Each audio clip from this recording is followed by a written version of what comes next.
Apa yang dia bilang sepertinya keliru, ucap Paco. Pablo langsung mencubit Paco seraya memberi isyarat untuk diam. Keliru apa? Kalian akui saja. Marah Gaby semakin menjadi. Sergio menggiring Pablo dan mengajaknya berbicara dan jauh dari Gaby. Kenapa aku diseret ke sini? Marah Pablo. Aku menerima anak bayi itu juga di tanggal 9 Agustus. Keadaan bayi itu belum dimandikan. Sepertinya kamu terlihat terburu-buru membawa bayi itu, ucap Sergio. Itu hanya perasaan Anda saja, Tuan, ucap Pablo. Mau jujur atau aku panggil bodyguard untuk mencabik-cabik tubuhmu? Tanya Sergio. Jangan, Tuan. Baiklah, kami butuh uang untuk membayar hutang dan menutup mulut seseorang. Makanya kami menyatakan bayi itu meninggal. Jadi uang itu hanya diterima kami. Tidak diterima si ibu bayi, ucap Pablo. Lalu apa benar bayi itu anaknya Gaby? Tanya Sergio. Pablo terdiam namun lehernya nyaris dicekik oleh Sergio. Iya, anak bayi itu anak dari Gaby, tapi kami mohon jangan bilang atau kasih tahu dia. Kami takut masuk penjara. Kalau kami masuk penjara, sudah pasti Anda dan Gaby juga terseret kasus, karena bisnis kami masih dibilang ilegal di negara ini, ucap Pablo mengingatkan.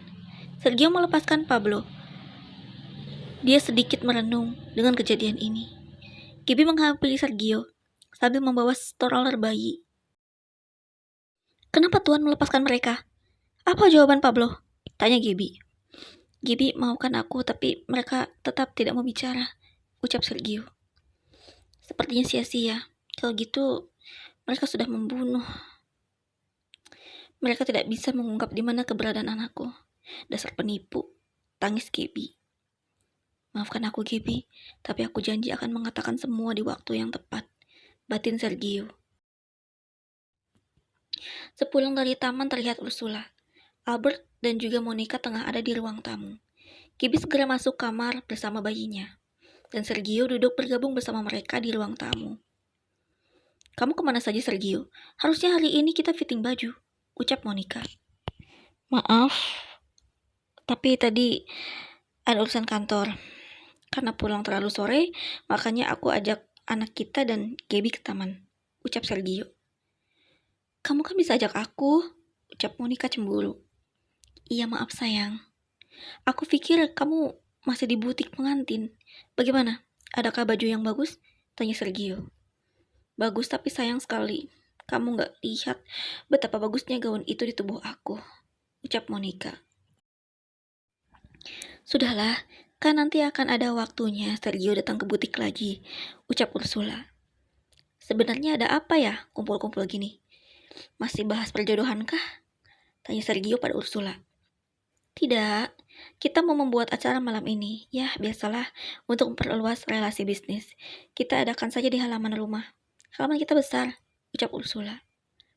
Baiklah, biar aku urus cateringnya, ucap Sergio. Biar ibu saja dan para asisten rumah tangga. Yang lain, kamu dan Monica fokus pendidikan saja. Dan kamu Albert, malam ini kesempatan kamu dekatin Gaby. Karena malam ini dia sedang libur kuliah, ucap Ursula sambil meninggalkan 3 orang itu. Tapi kok harus gini sih? Ucap Sergio yang tidak setuju. Ya udah, kenapa harus capek-capek protes? Tanya Albert. Aku bukan protes. Gaby harus urus bayiku. Kenapa harus fokus ke Albert? Tanya Sergio. Sergio, kamu kenapa gini banget? Harusnya biasa aja. Tuh, Gaby kan hanya seorang ibu susu yang kerjanya hanya sementara, ucap Monica. Maksud aku cuma mau Gaby fokus di kerjaannya saja, ucap Sergio. Berdebat sama kamu ngabisin energi, ucap Albert sambil meninggalkan musyawarah itu. Monica geram dengan sikap Sergio yang aneh. Monica juga pulang untuk bersiap nanti malam. Pada pukul 9 malam, semua tamu berdatangan, tepat di halaman rumah yang mewah. Berpakaian elegan namun mewah, itulah para relasi Ursula. Monica baru saja datang menggunakan cocktail dress dan rambut di curly. Make up yang mewah menghiasi kecantikannya di malam itu. Sergio sama sekali tidak turun ke bawah. Dia hanya melihat dari balkon kamar. Padahal Sergio sudah memakai jas hitam keabu-abuan, namun dia terlihat tak terlalu bersemangat untuk mengikuti rangkaian acara. Sergio hanya tertarik berada di dalam rumah dan masuk ke kamar bayi. Dia hanya ingin berdekatan dengan Gaby saja. Gaby saat itu tengah menidurkan sang bayi yang rewel. Sergio mengetuk pintu dan masuk ke kamar bayinya. "Tuan, bukannya Tuan harus ada di bawah?" tanya Gaby. Sergio duduk di hadapan Gaby dengan wajah mendung. "Pesta semacam itu sudah sangat biasa. Aku bosan sekali. Aku cuma mau mengajak kamu duduk sambil menikmati teh di balkon," ajak Sergio sambil tersenyum. Gaby pun mengiyakan ajakan Sergio. Sergio ternyata sudah menyiapkan tempat di balkon itu dengan sentuhan romantis. Tempat itu sedikit dihiasi bunga, romannya seperti khusus pasangan kekasih. "Ini untuk kita berdua?" tanya Gaby. "Iya, dan aku menyiapkannya. Duduklah," ucap Sergio.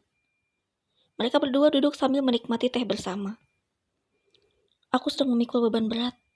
Aku tahu ibu dari anakku hidupnya sangat sulit. Dan kamu tahu, aku jatuh cinta sama dia," ucap Sergio.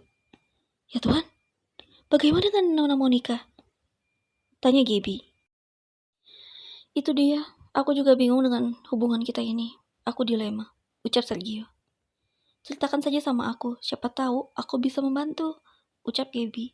Sedangkan di halaman rumah yang megah di pesta para relasi, Monica hanya ditemani Albert untuk bertemu para pengusaha yang bekerja sama.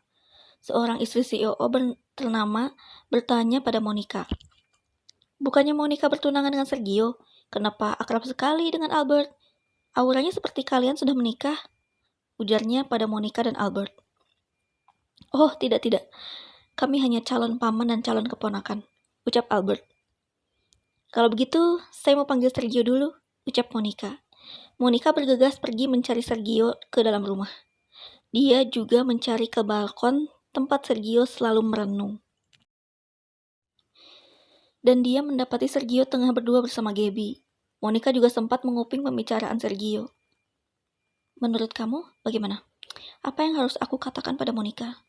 Kalau aku kini berpaling hati dan mencintai ibu kandung bayiku?" tanya Sergio. "Tuan, memang benar. Tuan harus jujur. Tapi ada kalanya Tuan juga harus paham perasaan Nona Monica. Apalagi ini akan mendekati hari pernikahan. Kalau akan terjadi seperti ini, kenapa Tuan malah mengadopsi anak? Terkesan seperti cerita konyol," ucap Gaby. "Aku memang konyol dan bodoh. Awal aku mencintai Monica, memang banyak hal yang aku turuti sehingga membuat aku terjerumus," jawab Sergio. Di balik pintu, Monica menangis dan meninggalkan tempat itu. Saat Monica menuruni tangga, tiba-tiba Albert menghampiri. "Ada apa, Monica?" tanya Albert. "Sergio tidak mencintai aku," tangis Monica. Albert pun memeluk Monica. "Jangan menangis, aku ada di sini buat kamu. Meskipun kamu dan dia tidak ada pernikahan, maka kamu masih bisa berhubungan dengan keluarga ini," ucap Albert dengan halus sambil mengusap rambut Monica. Albert membawa Monica ke kamarnya. Albert berniat menghibur Monica. Mereka ngobrol sambil meminum sedikit tequila. Dari tertawa hingga saling berciuman di kamar itu. Sedikit-sedikit, Albert mencium leher Monica, dan Monica mulai menikmatinya. Antara sadar dan tidaknya mereka melakukan hal itu, tanpa mengunci kamar. Pintu kamar itu sedikit terbuka. Tak sengaja Sergio melewati kamar Albert, dan dia melihat adegan itu. Kekasihnya tengah bermain dengan pamannya sendiri. Namun Sergio tampak tak sedih. Dia hanya memberikan sedikit senyuman sinis. Dia juga tak menyangka seorang Monica rela mempersembahkan tubuh indahnya kepada lelaki yang sudah cukup umur untuk menikah. Sergio tak bergeming karena cintanya sekarang hanya Gaby. Gaby sudah siap untuk pulang. Tas ransel di punggungnya siap menemani. Sergio menyusul Gaby dan mengantarnya sampai gerbang. Namun Ursula merasa heran melihat pemandangan tersebut. Gaby pulang dijemput taksi langganannya, dan Sergio melambaikan tangannya sambil tersenyum tipis. Ursula mendekati Sergio, dan wajah Sergio berubah menjadi gugup. Hei, siapa yang suruh kamu antar Gaby sampai gerbang? Kan ada Albert, ucap Ursula. Albert sedang sibuk. Dia menyuruh aku untuk antar Gaby, ucap Sergio. Lantas bagaimana dengan rencana pendekatannya? Tanya Ursula lagi. Lancar sekali, si gadis sangat menikmati. Dia memakai metode yang sangat halus, sehingga si perempuannya tergoda bujuk rayunya. Mungkin karena faktor usia, jadi dia paham bagaimana harus memperlakukan perempuan, ucap Sergio. Wah, sangat di luar ekspektasi. Bagus kalau begitu, jawab Ursula bangga. Di dalam kamar, Albert dan Monica melakukannya berulang-ulang, karena tanpa disadari pintu kamar sudah ditutup oleh Sergio. Albert sudah, ucap Monica dengan mata yang masih tertutup. Sekali lagi saja, ucap Albert yang masih di bawah pengaruh alkohol. Albert membubuhi ciuman bibir pada Monica terus-menerus, hingga pada saat pagi tiba, mereka tersadar dari tidurnya. Monica terkejut karena tubuhnya hanya mengenakan selimut. Albert sudah ada di kamar mandi, dan dia hanya menggunakan handuk yang melingkar di bagian tubuhnya. Albert menghampiri Monica dan duduk di sampingnya sambil memegang erat tangan Monica. Maafkan aku. Aku tahu aku salah, tapi aku sedikit tak sadar dan aku pikir itu hanyalah mimpi, ucap Albert menenangkan Monica. Monica hanya menangis dan langsung mencium bibir Albert. Albert terdiam, dan Monica langsung melepaskannya. Terima kasih sudah mau menemani aku malam tadi. Aku bingung, aku harus apa setelah ini. Aku akan yakinkan pernikahan aku dan Sergio harus terjadi. Anggap saja peristiwa kita berdua adalah hal yang tidak pernah kita lakukan. Sekarang aku mau pulang, ucap Monica. Monica bergegas mandi dan merapikan pakaiannya. Dia keluar dari kamar Albert. Namun tak sengaja, ternyata Ursula sudah berada di depan pintu kamar Albert. Monica, kenapa kamu ada di kamar Albert? Tanya Ursula. Monica tegang. Bibirnya seketika membeku dan kebingungan.